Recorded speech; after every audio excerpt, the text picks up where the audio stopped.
Hi மக்களே வணக்கம். இன்னைக்கு எபிசோடில் விஜயம்மா வந்து நல்லா மாட்டினாங்க. எப்பவுமே வந்து அண்ணாமலையா கோவமே பட மாட்டார். இந்த விஜயா வேலை எல்லாம் மீறி கோவப்பட்டு நான் போலீஸ்க்கே ஃபோன் பண்ணுறேன், இவ்வளோ ஒரு கீழ்த்தரமான வேலை செஞ்சுருக்கேன், 3 குழந்தை பெற்ற நீ அப்படி பண்ண, உன் பேர பையனை அப்படி பண்ணுவியா, உன் பையனை அப்படி பண்ணுவியா, அநியாயத்துக்கு இந்த பையனை போய் கடத்த சொல்லியிருக்கே, எவ்வளோ பெரிய கிரிமினல் குற்றம் நீ பண்ணியிருக்கேன்னு சொல்லிட்டு கடுமையாக கோபத்தில் திட்டி போலீஸுக்கு ஃபோன் பண்ணு, இல்லைனா யாருன்னா பண்ணுறீங்க இல்லையா நான் பண்ணட்டுமான்னு சொல்லிட்டு கொந்தளிக்கிறாரு. வீட்டில் எல்லாருமே இதை தடுக்கிறாங்க. ஸ்ருதியும் மீனாவும் நல்லா திட்டுறாங்க இந்த விஜயாவை. ஏன் அதை அப்படி பண்ணுறீங்க, உங்களுக்கு கொஞ்சம் கூட இதுவே இல்லையா, இவ்வளோ கிரிமினல் புத்தி செஞ்சு வேலையாக இருக்கீங்க, இவ்வளோ கிரிமினல் வேலை பண்ணியிருக்கீங்க, எல்லாம் இந்த சிந்தாமணி கூட சேர்ந்து உங்கள் அறிவும் வங்கி போச்சா அப்படின்னு சொல்லிட்டு எல்லாம் திட்டுறாங்க.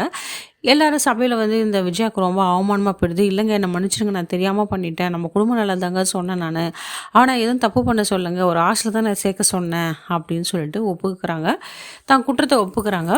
உடனே முத்துவும் சொல்கிறாரு அதெல்லாம் வேண்டாம், சரி விட்டுருங்க அப்படின்னா, இதான் உனக்கு கடைசி வார்னிங், இனிமேல் நீ தப்பு பண்ணினா நானே உன்னை போலீஸ் போய் ஜெயிலில் அடிச்சிருவேன்னு சொல்லிட்டு கடுமையாக தண்டிக்கிறாரு நம்ம அண்ணாமலை ஐயா. எங்கள் அண்ணன் தம்பி 3 பேரும் டிஸ்கஸ் பண்ணிக்கிறாங்க. மனோஜ் கொஞ்சம் கூட உடன்பாடு இல்லை கிறிஷ் இந்த வீட்டில் தங்கறதால, அவதினா சத்திரமா எனக்கு அவனை பிடிக்கவே இல்லை, வெளியே துரத்தங்கடான்றாங்க. ரவியும் முத்துவுமே இல்லை பாவன் அந்த பையன் எங்கே போவான், இங்கே இருக்கட்டுமேன்னு பேசிக்கிறாங்க. மீனாவும் ரோகிணியை வாகன் பண்ணுறாங்க. இதே மாதிரி ஏமாற்றிட்டு இருக்காத ரோகிணி, ஒழுங்கு மரியாதை உண்மை சொல்கிறத வழியப்பாரு, அவ்வளோதான் சொல்லிட்டுன்றாங்க. இப்படி அவங்க சொல்லிக்கிட்டே இருக்க வேண்டியது தான். ஆனால் வந்து கடைசியில் இந்த வீட்டை விட்டு முத்து மீனா தான் வெளியே போவாங்க, இல்லைனா மீனாவை பிரிஞ்சு முத்து வெளியே போயிடுவான், இல்லை முத்து பிரிஞ்சு மீனா தான் வெளியே போவான். எதுக்கு தண்டனைனா, எல்லா விஷயத்தையும் முத்துக்கிட்ட சொல்லாம் மீனா மறைச்சதுக்காக, அதுவே ஒரு பெரிய தப்பு தான், அதுக்காக மீனா வெளியே போவாள்.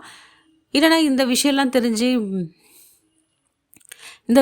தெரிஞ்சு ரோகிணி எப்படியோ மீனாவை முத்தி வெளியே அனுப்பிச்சு பிளான் பண்ணலாம். 2 இடத்துல என்ன வந்து நடக்கும், பொறுத்து வந்து பார்க்கலாம். இந்த வீடியோ உங்களுக்கு பிடிச்சா லைக் அண்ட் ஷேர் கமெண்ட் பண்ணுங்கள் மக்களே.